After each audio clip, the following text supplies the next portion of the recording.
hari Oke. ya. Apa tuh namanya tuh dok? Sandwich teknik bener nggak tuh? Iya, betul Ya. betul. Jadi Iya. guys bisa pakai essence dulu ya. Kalau misalkan setelah pakai toner, pakai essence dulu kan untuk calming, untuk ngelembabin tuh kalau essence tentunya. Habis itu Kak Iris pakai si retinol ini. Jangan lupa nanti mau pakai moisturizer lagi nggak masalah. Jadi Oh, jadi double gitu ya dok ya? sandwich itu adalah teknik di mana kita memang benar-benar buat hydrate ya, untuk calming banget. Jadi awalnya pakai essence, habis itu pakai si elixir retinolnya ini, baru pakai moistnya. Oke. Baru terakhir jangan lupa tetap sunscreen gitu. Jadi Tapi maksudnya kita itu iya. gimana Mau nanya dok, kenapa sih kayak sepenting itu pakai sandwich teknik itu kan berarti apa ketika pakai retinol tuh kulit kita menjadi kering atau bagaimana sih dok? Maksudnya kenapa harus moistnya tuh harus dijaga? harus benar-benar kayak pakai teknik sandwich itu ya. Itu sebenarnya dengan kondisi lebih mempunyai tipe kulit yang dia cenderung normal to dry. Oke. Gitu. Karena kan kalau misalkan untuk kondisi kulit tipenya itu kering dan retinol ini kan memang kandungan aktif dan memang dia efeknya itu bisa membuat kulit kita tuh sampai kering, mengelupas itu bisa. Kalau misalkan kulitnya nggak kuat, makanya kita untuk mencegahnya nih, preventifnya itu memakai si teknik si sandwich ini. Jadi pakai essence, baru pakai si retinolnya, baru pakai moist. Oke. Gitu. Jadi benar-benar biar nggak istilahnya kulitnya biar nggak kering sampai mengelupas itu sebenarnya. Jadi Oke. untuk pencegahnya seperti itu. Jadi untuk meminimalisir tadi ya dok ya? Iya, efek dari Jadi penggunaan. kalau untuk teman-teman mungkin yang kulitnya lebih kering, maksudnya cenderung untuk jenis kulitnya itu kayak normal to dry atau memang dia kayak super dry banget, itu Iya. mungkin harus diterapkan harus nih, diterapkan yang namanya pakai sandwich. sandwich teknik teknik. gitu ya. Kalau misalkan normal aja, habis itu mau dipakai antara essence-nya aja atau moist-nya aja itu nggak masalah. Salah satu ya. Berarti kan jadinya nggak sandwich ya, karena kan cuma salah satu aja. Itu boleh-boleh. Jadi memang kita harus tahu dulu nih tipe atau jenis kulit kita tuh seperti apa.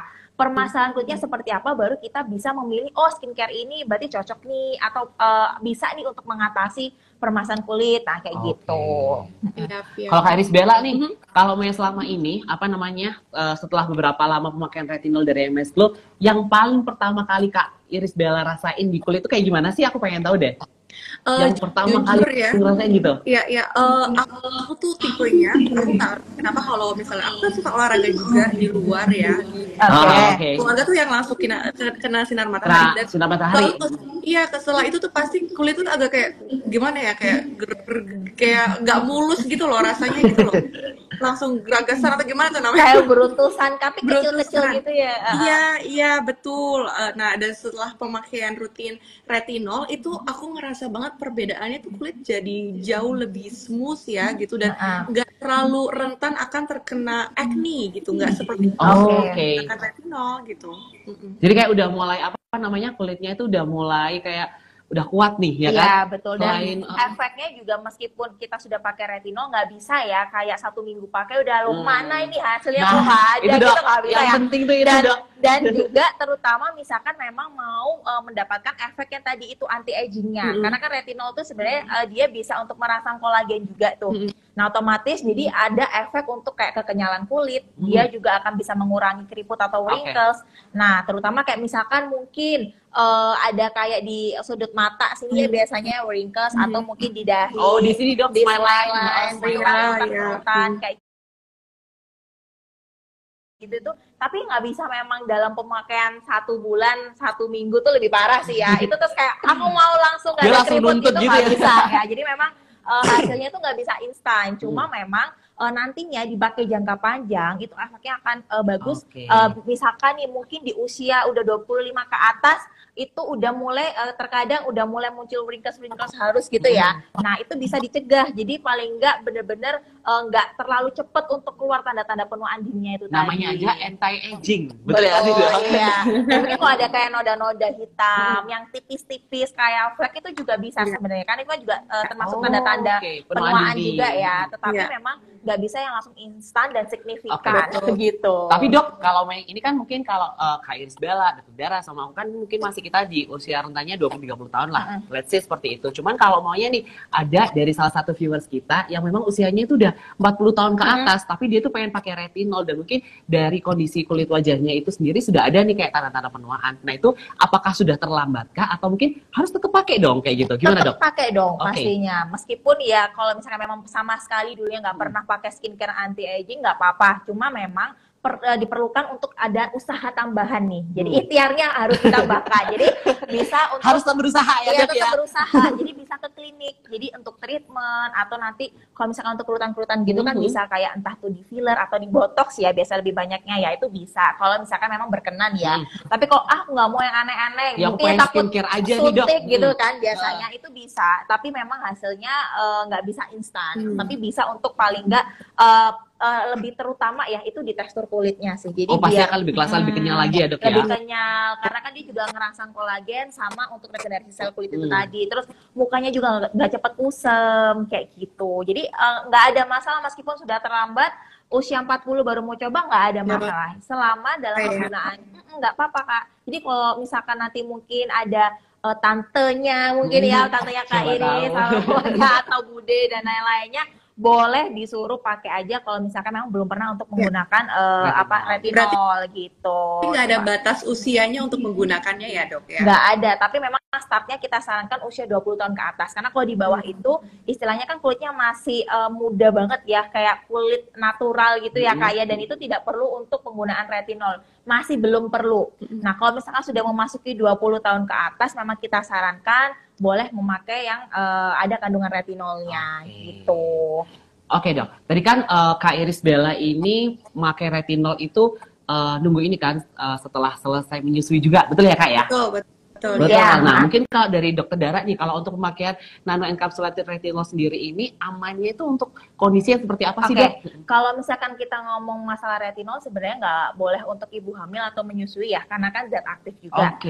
Meskipun memang kita menggunakan untuk retinolnya sendiri itu lebih safe ya, karena kan nano enkapsulasi itu tadi ya. Cuma tetap kalau misalkan dibutuhkan banget dan memang harus pakai, kita sarankan untuk konsultasi dengan dokter kandungan gitu. Tetapi kalau mau coba-coba aja disarankan jangan dulu. Jadi setelah melahirkan, setelah menyusui seperti Kak Iris itu, nah itu benar ya, boleh, ini keputusannya Kak Iris Bella ya. Karena memang kan zat aktif ya, jadi memang perlu dikonsultasikan dengan dokter yang terkait, dokter kandungannya atau mungkin dokter kulitnya. Biasanya sih kalau memang nggak perlu-perlu banget ya pasti akan diberikan pilihan yang lain yang lebih aman gitu ya. Jadi masih bisa dipakai, tapi nanti setelah mungkin melahirkan ataupun menyusui seperti itu. Kak Iris Bella, rasain nggak sih kalau sekarang kan mungkin Kak Iris Bella kan juga pastinya setiap kerjaan kan butuh kayak make up dan sebagainya ya kan. Untuk retinol nih bantu nggak sih Kak? Biasanya kan memang kalau kita tuh mau make up, ya kan, betul nggak sih? Kita mau make up kan pasti kondisi kulit kita kalau lagi nggak on itu pasti kayak make up tuh kurang aja nempel gitu ya kayak atau apa. Kalau betul, jadi emang bener-bener kita tuh mau sebagus apapun make upnya, mau make upnya harganya jutaan rupiah pun, kalau kulit kamu tuh belum sehat, itu make up nggak akan nempel di muka kita, nggak akan stay gitu ya nggak sih? Ya betul. Bagi pasti nanti takutnya, yang takutnya kayak kelihatan geradakan gitu. Iya benar. Tapi untuk kulit Kak Iris sendiri lebih cenderung kayak kering, kombinasi atau berminyak biasanya untuk jenis kulitnya? Lebih kombinasi ya. Gitu. Kombinasi ya. Betul. Berarti memang mungkin yang lebih oily itu yang di T-zone, tapi untuk area lain cenderung kering ya. Itu yang agak susah gampang sih Kak biasanya ya, karena perawatannya kan pasti berbeda ya. Cuma kalau memang untuk daerah yang oily itu juga istilahnya nggak cukup mengganggu atau mungkin nggak ada permasalahan kayak mungkin jerawatan banget atau mungkin komedonal banget, sebenarnya masih oke-oke aja untuk penggunaan skincare seperti biasa gitu. Nah ini tadi juga sambil baca-baca komen juga ada yang tanya kayak retinol itu sebenarnya ada beberapa macam kan Kak. Jadi vitamin A itu dia turunannya ada beberapa macam. Nah ini mungkin aku mau sharing juga ya kayak biar teman-teman juga tahu, mungkin Kak Iris juga bisa gitu, mungkin nanti share juga mungkin ke teman-temannya atau siapa gitu. Nah jadi sebenarnya untuk turunan dari vitamin A sendiri selain retinol itu ada namanya retinoic acid. Nah retinoic acid ini atau yang kita biasanya terkenalnya itu dengan nama tretinoin. Nah, tretinoin ini dia bentuk retinoidnya itu lebih kuat daripada retinol. Jadi memang dikhususkan biasanya ya ini dan harus pakai resep. Jadi kalau misalkan ke klinik bertemu dengan dokternya dengan kondisi kulit tertentu bisa baru pakai si tretinoin ini. Jadi dia untuk mengatasi jerawat bisa, untuk mengatasi flek bisa gitu. Tetapi memang nggak boleh digunakan jangka panjang. Jadi Memang beda ya, harus Dok, ada ya? dosisnya. Beda Beda gitu. ya? Itu Jadi vitamin A juga. kayak istilahnya etiket biru, betul? Betul, pakai etiket biru ya. Nah, terus juga ada lagi namanya Adavalen. Nah, Adavalen ini dia juga termasuk retinoid yang sintesis, yang dia digunakan juga untuk mengatasi jerawat. Biasanya grade-nya bisa untuk grade 1, 2, atau 2, 3 itu bisa. Nah, itu memang dia mempercepat penyembuhan jerawat juga gitu. Makanya retinol sendiri kenapa juga bisa untuk ngatasin jerawat ya. Cuma memang dia lebih safe. Makanya untuk retinol bisa dijual di BPOM gitu. Tapi untuk yang retinoid Adavalen ini biasanya memang didapatkannya harus menggunakan resep dokter. Ada juga yang bentuknya obat minum namanya oral gitu ya, Dok, oral, namanya Isotret. Jadi Isotret tadi kan ada tretinoin. Nah, Isotretinoin ini dia bentuknya adalah obat minum. Nah, ini yang benar-benar biasanya dokter resepkan kalau memang kondisi jerawatnya udah yang derajat berat. Selain meradang banget gitu yang ya, Dok, satu wajah meradang, habis itu nggak bisa sembuh-sembuh. Nah, itu biasanya di resepkan yang obat oral ini. Cuma memang nggak boleh ibu hamil, ibu menyusui nggak boleh. Atau yang mau program hamil pun juga nggak boleh. Karena memang benar-benar kuat untuk kandungannya. Dan biasanya memang untuk efeknya juga setelah meminum itu ada yang nggak kuat sampai mual, itu bisa. Makanya itu harus pakai resep dokter. Nah, untuk teman-teman yang mau bisa dibeli bebas tanpa resep, mungkin juga mempunyai permasalahan jerawat yang masih grade ringan gitu ya, ringan, sedang, masih grade 1 gitu, kayak gitu boleh pakai retinol karena itu cukup sangat-sangat membantu. Gitu. Jadi gitu. Kalau untuk jerawat sendiri itu kondisi jerawatnya seperti apa sih, Dok, yang mungkin kita itu bisa pakai retinol? Jerawat bisa, kalau misalnya komedonal itu kan termasuk jerawat juga ya. Dia kan istilahnya kalau kita sebut itu proses sebelum jadi jerawat. Itu kan ada komedo sendiri ada yang whiteheads, ada yang blackheads, betul ya. Nah, kalau yang blackheads itu dia biasanya yang masih bisa untuk kita ekstraksi sendiri. Biasanya warna hitam-hitam gitu. Nah, itu yang bikin tekstur kulitnya itu jadi nggak rata gitu. Yang geradakan itu tadi yang kita bilang. Atau yang whiteheads, kalau whiteheads itu dia agak membandel. Biasanya itu cikal bakal kalau misalkan kita nggak rutin untuk pakai retinol, kita nggak pakai eksfoliasi juga. Nah, itu yang lama-kelamaan dia kan karena ada penumpukan kotoran, minyak, setelah itu mungkin polusi dan lain-lain. Habis itu ada bakteri aknenya masuk, di pori-pori itu terakumulasi, otomatis dia kan timbul jerawat. Gitu. Jadi untuk jerawat ringan masih komedo aja, setelah itu jerawatnya masih 1-2 on off mungkin waktu menstruasi. Nah, itu nggak masalah dipakein retinol gitu, biar istilahnya pori-porinya juga kebantu ya. Jadi ngebuka pori-pori, kotoran sama minyaknya juga keluar, otomatis dia akan mencegah jerawat-jerawat itu muncul gitu. Lebih ke mencegahkan jerawat atau bisa untuk menyembuhkan juga nggak sih, Dok? Kayak untuk kalau menyembuhkan itu kalau untuk menyembuhkan otomatis ada beberapa kondisi yang jerawat aktif kan macam-macam bentuknya ya Kak ya. Ada yang papul, kalau papul itu yang jerawat merah tanpa adanya nanah. Nah, kalau yang jerawat bendem lah, Dok. Kalau yang kita kan bilangnya jerawatnya bendem yang masih gitu, awal gitu ya Kak ya. Kalau misalnya Kak Iris mungkin pernah jerawat yang masih awal-awal mau muncul yang rasanya nyeri, awal itu gatel gitu ya. Nah, terus ada yang namanya pustul. Namanya pus berarti yang ada nanahnya. Jadi ada putih-putihnya. Nah, itu kan ada beberapa kondisi jerawat. Nah, sebenarnya kalau untuk menyembuhkan tetap perlu namanya produk yang untuk aknenya sendiri. Jadi kita combine sama produk yang memang khusus untuk akne ya, jadi dikasih obat total itu tetap perlu. Nah, tapi kalau misalkan nih, katanya bisa nih retinol untuk mengatasi jerawat, tapi nggak pakai produk akne, ya itu ya percuma juga. Karena untuk retinol itu memang dia memang membantu untuk pori-porinya biar nggak tersumbat. Tetapi kalau sudah menjadi jerawat aktif, tetap perlu kandungan-kandungan yang untuk ngempesin. Contohnya yang ada salicylic acid, sulfur, tea tree. Jadi dikombinasi aja. Jadi misalkan kayak paginya mungkin pakai serum yang untuk akne, malamnya pakai retinol, itu lebih bagus gitu. Jadi di-combine gitu. Itu boleh. Tapi kalau maunya kita itu habis pakai retinol, terus habis itu kita langsung layer nih, Dok, pakai serum yang lainnya. Mungkin dari MS Pro kan kita ada beberapa serum nih. Betul. Contoh aku sekarang lagi ada jerawat beruntusan nih, Dok, ya kan. Aku pengen kalau maunya pakai retinol, habis pakai retinol tuh aku langsung pakai serum akne kayak gitu. Boleh nggak sih, Dok? Itu sebenarnya boleh-boleh aja ya. Jadi untuk retinol ini kita bahasnya dari retinol elixir MSY encapsulated, mau di layer dengan serum kita yang lain yang ada wasa DNA, ada akne, itu boleh-boleh aja selama nggak ada alergi ataupun ada keluhan iritasi. Gitu. Tetapi catatan lagi ya, kalau misalkan mau di layer, jangan lupa untuk mencoba dulu retinolnya dulu. cobanya. Oh, jadi kita pakainya retinol aja Iya, tanpa yang si layer. Nanti Oke. kalau sudah benar-benar ke tahapan, kita ada yang tahap beginner, intermediate, baru advance ya, betul ya. Nah itu kalau misalkan sudah di tahap yang advance, mau di layer itu nggak masalah. Oke. Gitu. Jadi aslinya nggak masalah ya, apalagi nano encapsulated retinol elixir dari MS Glow ini. Kalau misalnya kita mau komen pakai serum MS Glow yang lain, contoh aku pengen pakai Wesel DNA nih, ya kan? Mau aku langsung pakai dari retinol sama Boleh aja, boleh, ya? selama dia nggak ada apa namanya tanda-tanda kayak iritasi atau alergi, itu nggak apa-apa sebenarnya. Karena untuk kondisi kulit orang kan juga beda-beda ya. Tetapi catatan kalau misalkan mau dikombin dengan yang ada kandungan aktif lainnya. Nah, ini yang perlu dicatat ya. Kayak ada AHBHA. Jadi AHBHA itu kan ada yang peeling gitu ya, Dok, ya? salicylic acid, mandelic acid, glycolic acid, lactic acid. Nah, itu kan termasuk AHBHA. Lalu ada vitamin C. Itu jangan digabung karena itu nantinya akan kontraksi. Jadi sama vitamin Jadi C untuk itu nggak boleh ya, Dok, ya? kandungannya tuh juga nanti akhirnya dia terlalu over, akhirnya dia bisa iritasi Jadi kayak terlalu over untuk eksfoliasinya kayak gitu ya, Dok? Betul. Ya?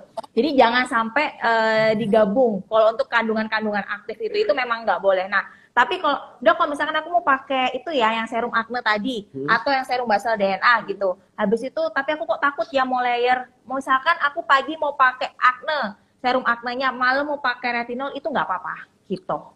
Oke, Jadi selang-seling. pemakaiannya itu masih ya, banyak Dok, cara ya? gitu ya, Dok, Masih ya? banyak cara. Bisa langsung kita layer atau mungkin kita pakainya kayak paginya retinol, Betul. malamnya baru pakai serum WCD kayak Jangan gitu, lupa ya? setelah pakai retinol harus memakai produk-produk yang calming gitu. Biome and Barrier. Biome and Barrier Betul. Moist itu ya. Setelah itu boleh pakai essence sebelum pakai retinol itu tadi yang saya bilang sebelumnya. Itu boleh banget karena memang biar nggak terlalu over di kulit gitu.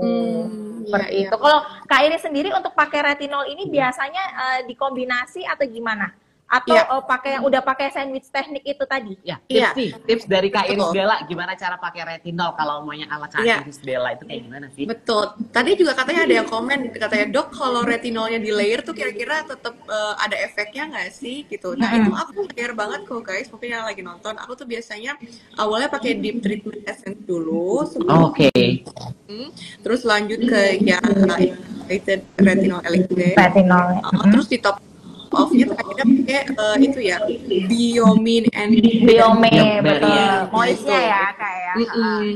Gitu. Dan kalau misalnya siang hari kan atau pagi hari dipakai sunscreen juga ya, Dok? Iya, betul. Jadi tetap harus kalau misalnya pagi siang jangan lupa untuk pakai sunscreen. Jadi meskipun mau pakai retinolnya pagi, udah di tahap bisa pakai retinol pagi nih. Nah, itu boleh banget, tetapi jangan lupa jangan sampai skip untuk si sunscreen-nya gitu. Kayak tadi kan berarti Kak Iris karena mungkin kombinasi kan area lain kan cenderung kering tuh. Makanya pakai yang teknik sandwich itu juga boleh banget gitu. Jadi karena harus pakai essence, habis itu pakai retinolnya baru pakai si biomenya itu.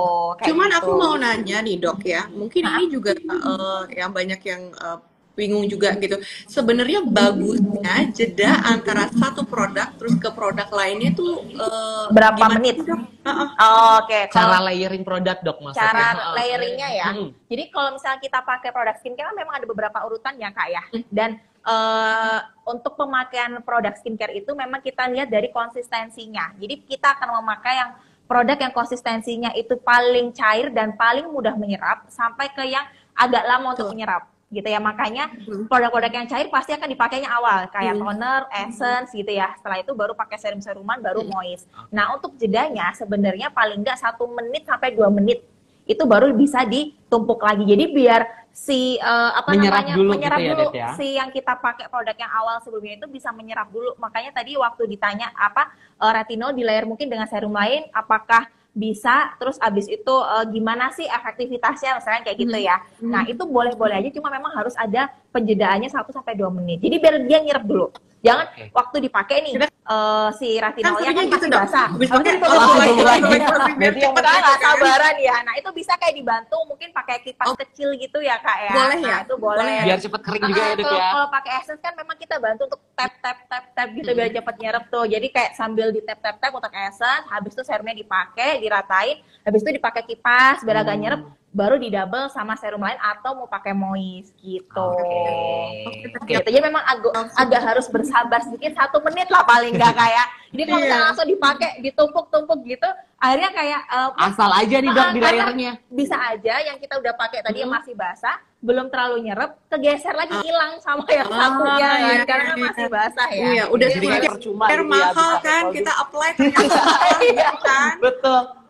Nah, gitu. Jadi mungkin teman-teman ya yang sekarang lagi nontonin live kita ya, tadi aku mau sedikit flashback ya dari tips dari Kak Iris Bella pastinya gimana sih cara pakai retinol yang benar. Kalau untuk tips dari Kak Iris Bella yang pertama pakai di treatment essence dulu ya kan. Habis itu baru kita layer pakai retinol dan setelah pakai retinol kita harus mengunci kelembapan dengan yang namanya Bio Barrier Cream. Moisturizer-nya betul. ya.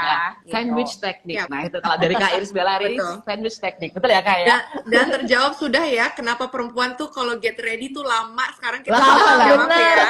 Ya kan, gak usah diburu-buru lagi gitu ini ya. masih skin prep ya dok? Ini masih skin prep-nya ya kayak belum make up-nya ya. Jadi apalagi kalau misalkan pakainya memang berlayer-layer kayak gitu ya pasti akan, apalagi kalau di malam sih Kak ya. Kalau di malam tuh rentetan untuk pemakaian skincare-nya lebih banyak betul. Jadi makanya memang bener-bener butuh waktu, mau tidur aja kayak gitu dulu. Tapi kan memang kalau untuk di malam hari itu adalah salah satu di mana waktu kulit kita itu bekerjanya maksimal ya dok ya. Karena kan metabolisme tubuh kita kan bekerja maksimal di malam hari ya. Jadi makanya kalau untuk pagi siang itu sebenarnya fokusnya adalah di proteksi. Proteksi kulit, makanya lebih ditekankan untuk penggunaan sunscreen dan untuk layering juga kita nggak menyarankan yang aneh-aneh. Kalau malam karena metabolisme tubuh kita itu bekerja maksimalnya waktu malam hari, waktu kita istirahat otomatis itu akan ngaruh ke kulit.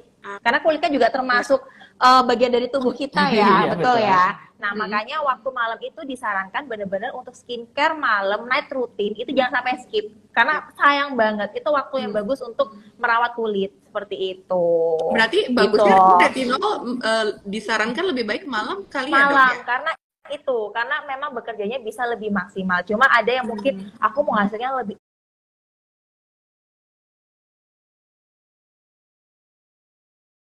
jadi makanya dipakainya pagi, hari ini pagi, besok malam, pagi lagi malam, ya itu nggak masalah gitu. Jadi tapi sehari sekali ya dok ya? Sehari 1 kali aja, pagi atau malam kayak gitu. Kalau untuk awal coba tetap harus dipakainya malam hari dulu, biar nggak terpapar sama matahari dulu ya. Nanti kalau dia kulitnya udah adaptasi, udah oke, mau dipakai pagi atau malam nggak ada masalah. Takutnya kan gitu. Mau maksimal jadi pagi hari pakai malam ya dok ya, jangan ya. Maksudnya biar tetap bisa pakai produk yang lain. Jadi untuk yang anti aging pakai retinol mungkin aku mau nggak kusem bisa pakai serum yang lain gitu ya, kayak WSDA kayak gitu. Itu boleh gitu. Jadi jangan sampai terlalu ambis habis itu dipakainya langsung gitu ya. Nah itu juga nggak baik soalnya buat kulitnya, takutnya terlalu over juga gitu. Oke, jadi emang kalau untuk retinol sendiri itu mungkin disarankan digunakan di malam hari gitu ya. Tapi kalau mau teman-teman mau pakai di siang hari, jangan lupa pakai sunscreen, terutama sun white atau sun glow ya kan. Betul. Untuk SPF 30 tadi sudah cukup ya dok ya? Ya minimal SPF-nya 30, kalau bisa udah ada PA++++ +++-nya juga karena untuk melindungi dari UVA sama UVB ya. Jadi kalau misalkan memang kulitnya lebih cenderung mempunyai permasalahan kayak flek, noda hitam, bisa pakai SPF-nya 50. Sun white, kayak gitu. Kalau misalkan acne prone, kadang-kadang kalau pakai terlalu SPF tinggi itu dia akan rentan untuk muncul beruntusan ya di beberapa kulit ya. Makanya kalau acne prone nggak apa-apa pakai yang di bawah 50, 30, 45 tuh masih nggak masalah gitu sebenarnya. Kalau misalnya kita pakai retinol ya dok ya, terus kan kayak aku kan sering wudu gitu ya. Misal retinolnya pakai pagi, terus habis itu aku terus kayak aku wudu gitu, perlu reapply lagi karena lebih sensitif karena pakai retinol atau gimana tuh? Kalau misalkan untuk reapply-nya retinolnya nggak perlu, nanti mungkin Kak Iris pakainya waktu keesokan harinya aja karena kan paginya sudah pakai ya. Tapi yang perlu di-reapply adalah di sunscreen-nya. Gitu. Tetap ya dok ya, sunscreen kalau misalkan setelah wudhu itu kalau misalkan Kak Iris pakainya, kalau dari kita kan ada sun glow atau sun white ya. Kalau Kak Iris pakai yang sun glow SPF-nya 30 tuh. Nah, cara reapply-nya Kak Iris setelah wudhu otomatis kan aktivitas seharian pasti mukanya berkeringat, berminyak, kotor ya Kak ya. Jangan lupa buat bersihin dulu, paling nggak pakai micellar water atau pakai tisu basah. Cleansing balm juga bisa ya dok ya? Boleh, jadi nggak perlu pakai facial wash lagi. Kalau memang mungkin aktivitasnya banyak di luar banget, yang bener-bener kotor banget, kena polusi dan lain-lain, mau pakai facial wash lagi juga boleh. Jangan lupa facial washnya juga yang gentle ya, yang pH-nya juga sesuai dengan pH kulit. Itu nggak apa-apa. Cuma kalau misalkan memang mungkin di indoor, kegiatannya mungkin Kak Iris lagi syuting atau lain-lain, kan juga nggak terlalu itu ya kena paparan polusi matahari banget. Mungkin karena AC juga kan pasti kotor Kak ya, meskipun ada filternya kan pasti kotor. Nah itu boleh Kak Iris pakai tisu basah yang untuk wajah atau untuk tisu basah bayi, itu kan lebih istilahnya lebih calming ya di kulit, bukan yang ada antiseptiknya ya, nggak boleh kalau ada antiseptiknya ya. Nah, atau pakai micellar water atau cleansing balm. Itu boleh, yang penting dibersihkan dulu, kondisi wajah bersih, baru reapply dari sunscreen-nya lagi. Gitu. Kalau untuk retinolnya nggak perlu, nanti Kak Iris bisa pakai yang keesokan harinya aja. Jadi retinol cukup dipakainya sehari sekali aja. Sehari sekali aja, pagi atau malam. Gitu.